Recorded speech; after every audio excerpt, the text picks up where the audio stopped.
एक दिन थुंग थुंग दारू पीते पीते अपनी बीवी और बच्चे के साथ ससुराल से घर लौट रहा था। थुंग थुंग एक देवड़ा था, फिर भी थुंग थुंग को दारू पीते देखकर उसकी पत्नी कभी कुछ नहीं बोलती थी, क्योंकि थुंग थुंग भले ही देवड़ा हो लेकिन कभी अपनी बीवी बच्चे को भूखा नहीं सोने देता था। वह अपनी बीवी और बच्चे से बहुत प्यार करता था और थुंग थुंग देवड़ा बना ही इसीलिए था क्योंकि वह एक गरीब किसान था। उसे हमेशा एक ही बात सताती रहती थी, अगर कभी फसल अच्छी नहीं हुई तो क्या होगा, और अगर उसे कुछ हो गया तो उसकी बीवी बच्चे का क्या होगा। इसी बेकार टेंशन की वजह से ठुंग ठड़ुंग देवड़ा बन गया था। लेकिन जिस गांव में थुंग ठड़ुंग रहता था उस गांव में एक पुराना राज था। उस गांव के बाहर एक पुरानी हवेली थी और उस हवेली के अंदर एक बड़ा सा आईना रखा था जिसके अंदर सिर्फ काला अंधेरा था। लोग कहते थे वह आईना चेहरा नहीं नियत देखता है और उसी का भविष्य दिखाता है, और कहते हैं कि बहुत साल पहले एक आदमी जब उस आईने के पास गया तो आईने ने उसे अपने अंदर खींच लिया था। इसीलिए सालों से किसी ने ना उस हवेली में घुसने की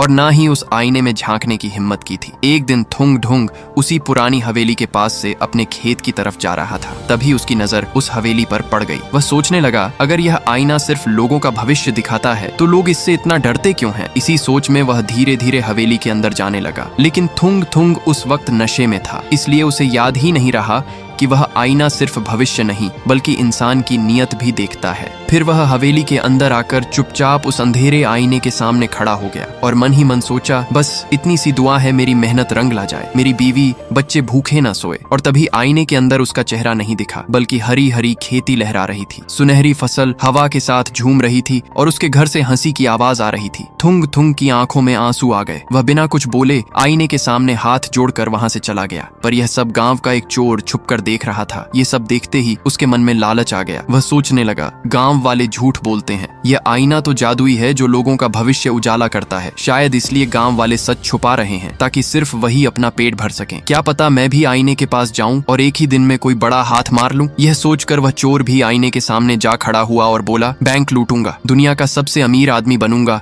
और जिंदगी भर ऐश करूंगा। जैसे ही उसने बोलना खत्म किया, आईने के अंदर का अंधेरा हट गया और लोहे की जेल के अंदर वही चोर कैद दिखा। आईने के अंदर उसका भविष्य नहीं उसकी सजा दिखी। ये देखते ही चोर का शरीर कांपने लगा। वह गुस्से से चिल्लाया, झूठ है, सब झूठ है, और गुस्से में आईना तोड़ने लगा। लेकिन तभी आईना हिलने लगा और एक ही झटके में उस चोर को अपने अंदर खींच लिया। तो दोस्तों, भविष्य देखने के लिए किसी जादुई आईने की जरूरत नहीं होती। सच तो ये है कि इंसान की नीयत और उसके कर्म ही उसका असली आईना होते।